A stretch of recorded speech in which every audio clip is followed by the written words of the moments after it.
রাজনৈতিক দলগুলোর সঙ্গে জাতীয় ঐকমত্য কমিশনের বৈঠক শেষ হয়েছে। বৈঠক শেষে প্রধান উপদেষ্টার প্রেস সচিব শফিকুল আলম এক ব্রিফিংয়ে জানান, রাজনৈতিক নেতাদের বক্তব্য শুনেছেন প্রধান উপদেষ্টা ডক্টর মোহাম্মদ ইউনূস। বিকেল ৩টায় রাজধানী ফরেন সার্ভিস একাডেমিতে এই বৈঠক চলে প্রায় ১ ঘণ্টা। প্রথম দিনের বৈঠকে বিএনপি, জামায়াত সহ ৮ দলের প্রায় ১০০ খানেক রাজনৈতিক নেতা অংশ নেন। সংস্কার শেষে বাংলাদেশকে গড়তে কি কি করণীয় সে বিষয়ে আলোচনা বলে জানান প্রেস সচিব। আলোচনা হয়েছে জুলাই অভ্যুত্থান নিয়ে জাতিসংঘের রিপোর্ট নিয়েও। প্রেস সচিব জানান, এই সংলাপের মধ্য দিয়ে বাংলাদেশের মহৎ যাত্রা শুরু হলো।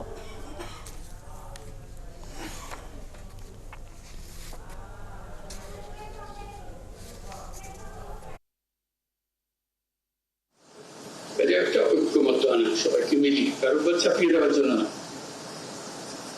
গুরুত্বটা আমরা সবাই বুঝি, এটা নিয়ে কাউকে কিছু বোঝাতে হবে,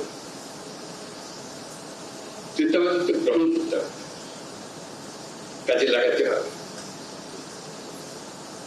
এবং আজকের দিনটা একটা যে দ্বিতীয় পর্বে শুরু করছে, এটা প্রচন্ড সুযোগ। সুযোগ এই জন্যই যে আমরা এমন পর্যায়ে আছি, এখন আমাদের মধ্যে ঐক্যমত সৃষ্টি হলে আমরা সেগুলো কাজে লাগাতে পারি, এবং এবার কাজে লাগালে সেটা বংশ প্রজন্ম পরম্পরা সেটা চলতে থাকে, এবং একটা সুন্দর দেশ আমরা পাবো। শুক্রবার রাতে আশুলিয়ার গ্যাস দুর্ঘটনার কারণ রান্নাঘরে গ্যাসের সিলিন্ডারে লিকেজ। পুলিশের প্রাথমিক অনুসন্ধানে এসে এই তথ্য তদন্ত কর্মকর্তা জানান, রাতে চুলা জ্বালাতে গেলে জমে থাকা গ্যাসে বিস্ফোরণ হয়। আর ফায়ার সার্ভিসের কর্মকর্তারা সচেতন না হলে এরকম দুর্ঘটনা রোধ করা সম্ভব নয়। রায়ান বিন আমিনের তথ্য ছবিতে প্রতিবেদন। আশুলিয়ার গোমাইল এলাকার আমজাদ ব্যাপারীর এই আবাসিক ভবনের দ্বিতীয় তলায় সুমন মিয়া 2 সন্তান নিয়ে ভাড়া থাকেন। শুক্রবার রাতে তার ভাই সোহেল পরিবার নিয়ে সেখানে বেড়াতে আসেন। এই উপলক্ষে বাড়িতে চলছিল পিঠা বানানোর আয়োজন। প্রতিবেশীরা জানান, চুলা জ্বালাতে যে হঠাৎ জমে থাকা গ্যাস বিস্ফোরণ হয়ে আগুন ধরে যায়। এতে পরিবারের শিশু ও নারীসহ মোট 11 জন দগ্ধ হন। এদের মধ্যে 4 জনই শিশু। শব্দ শুই না, আমি বস্তা নিয়ে বাইরে চলে গেছি। এদিকে তাকায় দেখছি যে আগুন জ্বলতেছে। এই আগুনের মধ্যে দিয়ে আমি, আমার পিচ্ছি বাচ্চা আছে, ওরে নিয়ে বের হয়েছি। বের হওয়ার পরে বাইরে গেছি, যাওয়ার পরে দেখি তারপর থেকে যে রুমে যারা ছিল সবাইকে আর কি বের করা হয়েছে। বলে আমি এসে এখানে ওই যে ধুলিয়া বালি দিয়ে তাকে চাপা দিয়ে কোনো রকম আগুন নিভিয়ে তারপরে ওনাকে হাসপাতালে পাঠিয়ে দিই। থানার ভারপ্রাপ্ত কর্মকর্তা বলছেন, সিলিন্ডারের রেগুলেটরের চাবি খোলা ছিল, এতে ঘরে গ্যাস জমতে থাকে। পরে আগুনের সংস্পর্শে এসে দুর্ঘটনা হয়। রান্নাঘরে যে 2টা গ্যাস সিলিন্ডার ছিল, এটা অক্ষত অবস্থায় ছিল। এখন এটা হয়তো বা শর্ট সার্কিট অথবা অন্য কোনো কারণে ঘটনা ঘটে থাকতে পারে। আমরা এই আহতদের যারা আছে তাদেরকে উদ্ধারপূর্বক আমরা জাতীয় বার্ন ইনস্টিটিউটে পাঠানো হয়েছে। তারা আর ফায়ার সার্ভিসের কর্মকর্তারা বলছেন, সিলিন্ডার থেকে দুর্ঘটনার বড় কারণ ব্যবহারকারীদের অসচেতনতা। সিলিন্ডার দুর্ঘটনা রোধে যে কাজটি নিয়মিত করতে হবে তা হলো রান্না শেষে চুলা ও সিলিন্ডারের রেগুলেটরের চাবি বন্ধ রাখা। সিলিন্ডারটাকে কমপক্ষে 3 ফিট দূরত্বে রাখতে হবে, এবং অবশ্যই চুলার অবস্থানটা সিলিন্ডারের উপরে থাকতে হবে, কমপক্ষে 6 ইঞ্চি। আরো উপরে রাখলে চলবে, কিন্তু যাতে কোনো রকমেই মানে চুলার অবস্থানটা সিলিন্ডারের নিচে না হয়, এবং চুলা থেকে যাতে সিলিন্ডারটা দূরবর্তী জায়গায়। আহতদের মধ্যে 8 জনের শ্বাসনালী পড়েছে। এর মধ্যে 2 জনের অবস্থা বেশি আশঙ্কাজনক। একজনের 99% ও একজনের 95% পড়েছে। আব্দুল আল মামুন, 71। দর্শক, সংবাদের শুরুতেই যেমনটি বলেছিলাম, রাজনৈতিক দলগুলোর সঙ্গে জাতীয় ঐকমত্য কমিশনের বৈঠক শেষ হয়েছে। বৈঠকের খবর আমরা আরও জানবো। এই মুহূর্তে শফিকুল হক আমাদের সহকর্মী যুক্ত হচ্ছেন। শফিকুল হক, রাজনৈতিক দলের নেতাদের সঙ্গে আলোচনায় কোন বিষয়গুলো বেশি গুরুত্ব পেয়েছে এবং নেতাদের কথায় প্রধানত কোন বিষয়টি আসলে উঠে এসেছে, আমাদেরকে জানাবেন বিস্তারিত।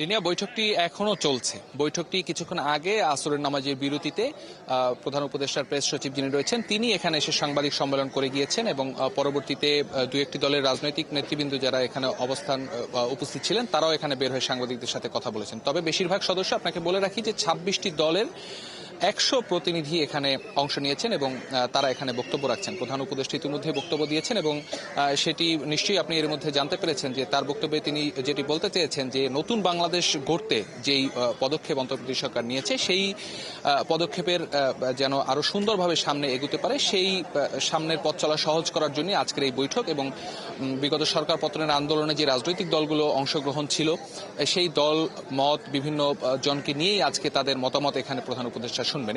একটি বিষয় স্পষ্ট করা দরকার যে প্রধান উপদেষ্টার নেতৃত্বে যে জাতীয় ঐক্যমতের কমিশন আজকে তাদের এই প্রথম সভা, অতি সম্প্রতি এই কমিশনটি গঠন করা হয়েছে এবং এটির লক্ষ্য হচ্ছে যে যেই রাজনৈতিক দলগুলো রয়েছে যারা ভবিষ্যতে বাংলাদেশকে শাসন করবেন সেসব দল আসলে তারা কিভাবে চায় সংস্কারগুলো কিভাবে হবে তাদের মতামত আসলে প্রধান উপদেষ্টা জানতে চান। এবং প্রধান উপদেষ্টা তার বক্তব্যে বলেছেনও যে বিগত ফ্যাসিস্ট সরকার তারা যেভাবে দেশ পরিচালনা করেছে এবং সেই ধারণা থেকে আসলে বেরিয়ে আসতে চান এবং সুন্দরভাবে একটি দেশ যেন পরিচালনা করা যায় সে লক্ষ্যেই আসলে এই বৈঠক এবং সবার মতামতকে এখানে প্রাধান্য দেওয়া হচ্ছে, এমনটি প্রধান উপদেষ্টার প্রেস সচিব যিনি রয়েছেন তিনি আমাদেরকে জানিয়েছেন। এর বাইরে একটি বিষয় বলে রাখা দরকার যে কয়েকদিন ধরেই আমরা বিভিন্ন মাধ্যমে আসলে আলোচনায় নির্বাচনের বিষয়টি সামনে এসেছে এবং সেই নির্বাচন প্রধান উপদেষ্টা একটি ধারণা দিয়েছেন যে ডিসেম্বর নাগাদ সেই নির্বাচনটি হতে পারে এবং সেই ডিসেম্বর নাগাদ আসলে হবে কিনা সেটি এই সংস্কার কমিশনগুলো যেই তাদের কি পরিমাণ সংস্কার করবে বা কতদূর সংস্কার করবে, পরবর্তী নির্বাচিত সরকার এসে কি সংস্কার বাকি যে সংস্কার সেগুলো করবে, এসব বিষয় নিয়েই মূলত আলোচনা। এবং রাজনৈতিক দলগুলো তাদের মতামত এখানে দিচ্ছেন। বিএনপি, জামাত সহ 12 দলীয় জোট, গণতন্ত্র মঞ্চ সহ বিগত সরকার পতনের আন্দোলনে যারা অংশগ্রহণ করেছিল তারা সবাই এই বৈঠকে অংশ নিয়েছেন। পাশাপাশি এখানে রয়েছেন বৈষম্য বিরোধী ছাত্র আন্দোলনের প্রতিনিধিরাও আছেন, নাগরিক কমিটির সদস্যরা এবং সবাই তাদের মতামত এখানে দিবেন। কিছুক্ষণের মধ্যেই হয়তো বৈঠকটি শেষ হবে এবং বৈঠক শেষ হওয়ার পরে আনুষ্ঠানিকভাবে রাজনৈতিক দলের নেতৃবৃন্দ এখানে তাদের ভিতরে কি ধরনের প্রস্তাবনা তারা দিয়েছেন সেসব বিষয়ে মূলত তারা এখানে স্পষ্ট করবেন। তখন আমরা আরো বিস্তারিতভাবে আপনাকে এখান থেকে জানাতে পারবো। তো এখন পর্যন্ত শফিকুল হক, অসংখ্য ধন্যবাদ যুক্ত হবার জন্য। আমরা নিশ্চয়ই আরো বৈঠকের আরো খবরাখবর আপনার মাধ্যমেই জানবো, আপনি যুক্ত থাকুন। দর্শক, শফিকুল হক বৈঠকের খবরাখবর আমাদেরকে জানাচ্ছিলেন। বিশ্ব ইজতেমার দ্বিতীয় পর্বে চলছে মাওলানা সাদপন্থীদের বয়ান। এই পর্বেও কয়েক হাজার বিদেশি মেহমান যোগ দিয়েছেন। এবারে বিদেশি মুসল্লিরা ভারত, ইন্দোনেশিয়া সহ 49টি দেশ থেকে। আয়োজন নিয়ে তারা প্রত্যেকেই সন্তোষ জানিয়েছেন। বিদেশিদের তাঁবু ছাড়া অন্যান্য এলাকায় ধুলাবালি সহ অন্যান্য দূষণে অসুস্থ হচ্ছেন বহু মুসল্লি। ইকবাল সরকারি তথ্য ছবিতে প্রতিবেদন। ইজতেমা মাঠের বিশাল সামিয়ানার ভেতর অবস্থান করছেন লাখো মুসল্লি। মাঠে পাটি ও চটের বিছানা পেতে বসে বয়ান শুনছেন মুসল্লিরা। এরই মধ্যে চলছে রান্না, খাওয়া, অজু ও গোসল। শনিবার ফজরের নামাজের পর বয়ান শুরু করেন দিল্লির মাওলানা ইলিয়াস বিন সাদ। তার বয়ান বাংলায় অনুবাদ করেন বাংলাদেশি মাওলানা ওসামা ইসলাম। এবারের ইজতেমায় 49টি দেশ থেকে এসেছেন বিদেশি মেহমান, যাদের বড় একটা অংশ এসেছেন ভারত ও ইন্দোনেশিয়া থেকে। তারা বলছেন বৃহৎ এই ধর্মীয় জমায়েতে অংশ নিয়ে ঈমান মজবুত করাই তাদের মূল উদ্দেশ্য। এছাড়া খাবার দাবার, নিরাপত্তা সহ সার্বিক ব্যবস্থাপনায় মুগ্ধ তারা।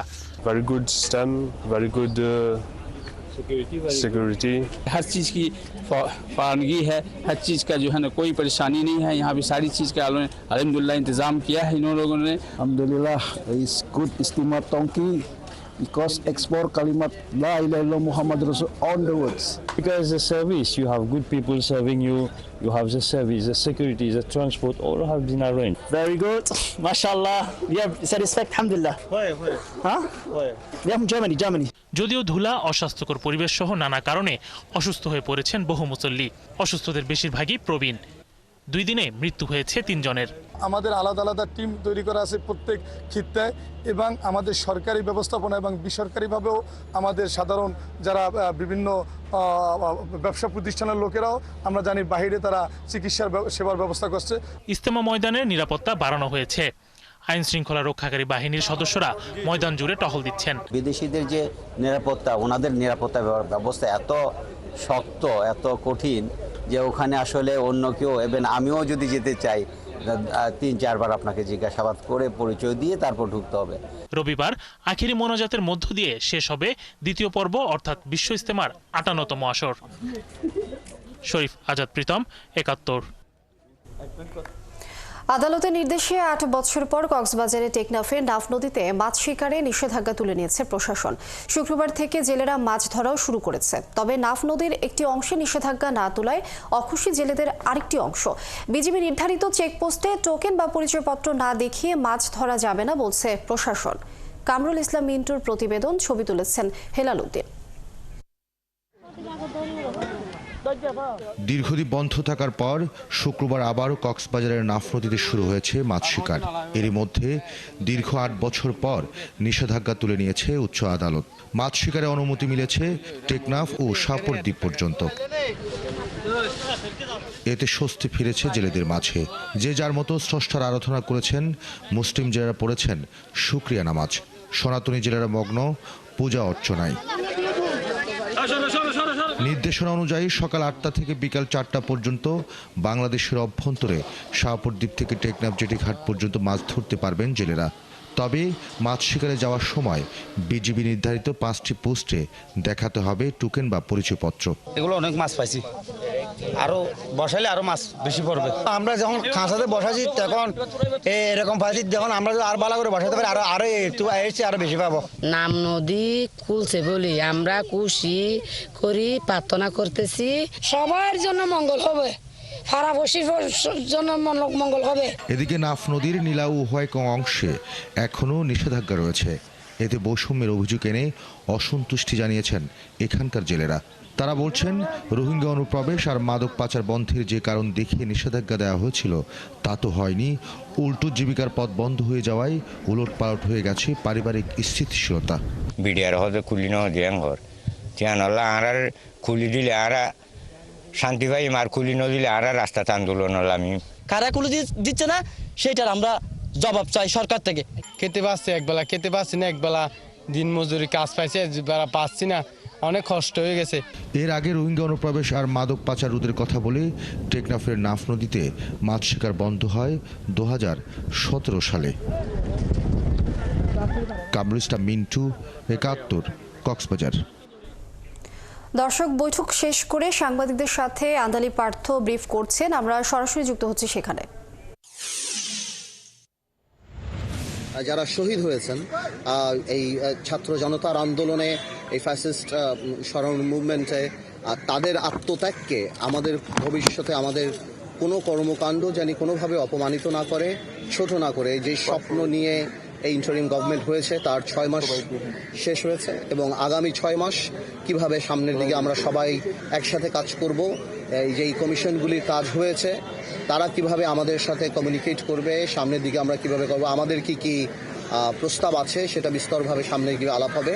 সেই ব্যাপারেই প্রধান উপদেষ্টা আমাদের সবার সাথে কথা বলেছেন এবং আমরা সবাই আমাদের জায়গা থেকে ধন্যবাদ জানাচ্ছি এবং ছোট ছোট কিছু অ্যাডভাইস যেটা থাকছে যে নির্বাচন কবে হবে আমরা তাড়াতাড়ি চাই।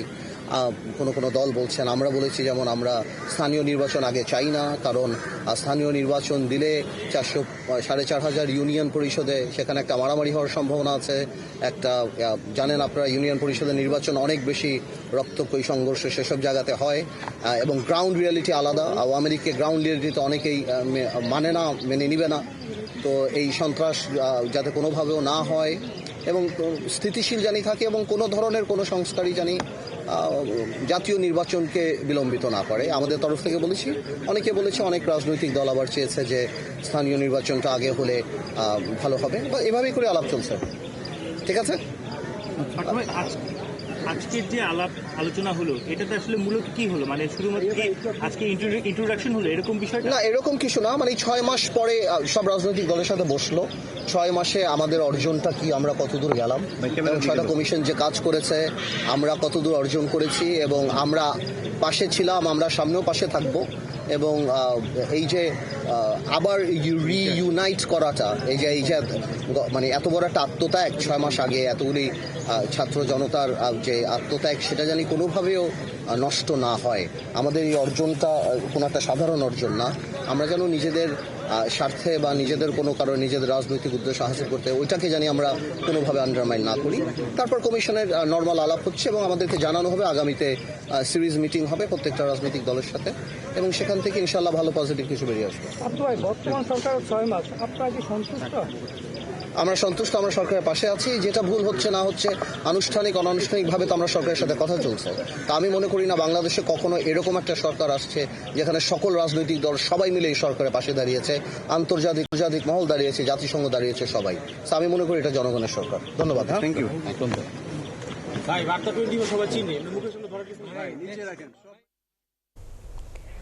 দর্শক, বৈঠক শেষ করে সাংবাদিকদের সাথে আন্দালি পার্থ রহমান কথা বলছিলেন। আমরা সরাসরি যুক্ত ছিলাম সেখানে।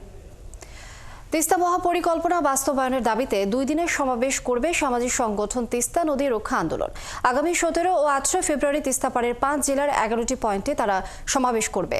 শনিবার সকালে রংপুরের নর্থ ভিউ কনভেনশন সেন্টারে ঘোষণা দেন তিস্তা নদীর রক্ষা আন্দোলনের প্রধান সমন্বয়ক ও বিএনপি রংপুর বিভাগীয় সাংগঠনিক সম্পাদক আসাদুল হাবিব দুলু। তিনি বলেন, তিস্তা মহাপরিকল্পনা বাস্তবায়নের দাবি উত্তরাঞ্চলের 2 কোটি মানুষের। দীর্ঘ বছর ধরে উত্তরের মানুষ তিস্তা নদী রক্ষার আন্দোলন করলেও কোনো সাড়া মেলেনি। এবার দাবি আদায় না হওয়া পর্যন্ত আন্দোলন চলমান থাকবে। আন্দোলনে বিএনপির মহাসচিব মির্জা ফখরুল ইসলাম আলমগীর সহ দলের জাতীয় নেতৃবৃন্দ, বিভিন্ন সামাজিক সাংস্কৃতিক সংগঠন, তিস্তা বাঁচাও আন্দোলনের নেতাকর্মী, পানি বিশেষজ্ঞ, নাগরিক সমাজের প্রতিনিধিরা সংহতি জানাবেন।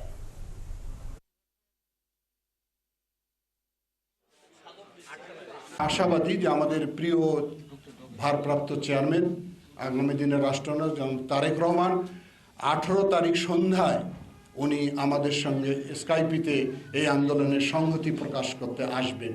সুতরাং স্বাভাবিক কারণেই আমরা ধরে নিতে পারি এটি একটি জাতীয় দাবি হিসাবে পরিগণিত হচ্ছে এবং জাতীয় নেতৃবৃন্দ যেহেতু এখানে সংহতি প্রকাশ করবেন, আমরা আগামী দিনে আশাবাদী যে তিস্তা মহাপরিকল্পনা অবশ্যই বাস্তবায়ন হবে। বাংলাদেশ এখন ফ্যাসিবাদ মুক্ত। এই দেশে ফ্যাসিস্ট শেখ হাসিনাকে ফিরে আসতে হবে ট্রাইব্যুনালে আসামি হিসেবে হাজিরা দেওয়ার জন্য, ফাঁসির মঞ্চে দাঁড়ানোর জন্য বলে মন্তব্য করেছেন বাংলাদেশ জামায়াতে ইসলামের সহকারী সেক্রেটারি জেনারেল মাওলানা রফিকুল ইসলাম খান। শনিবার সিরাজগঞ্জের শাহজাদপুরে উপজেলা জামায়াত আয়োজিত গণসমাবেশে প্রধান অতিথির বক্তব্যে তিনি এ কথা বলেন। মাওলানা রফিকুল ইসলাম আরও বলেন, প্রকৃতপক্ষে বাংলাদেশের মানুষ স্বাধীনতার স্বাদ সুফল পায়নি, যার কারণে বারবার গণতন্ত্রের জন্য লড়াই করতে হয়েছে, ভাতের জন্য লড়াই করতে হয়েছে, অধিকারের জন্য বিদেশি শক্তির বিরুদ্ধে বাংলাদেশের 18 কোটি মানুষকে লড়াই করতে হয়েছে। গণসমাবেশ শেষে একটি বর্ণাঢ্য মিছিল শহরের প্রধান সড়ক প্রদক্ষিণ করে।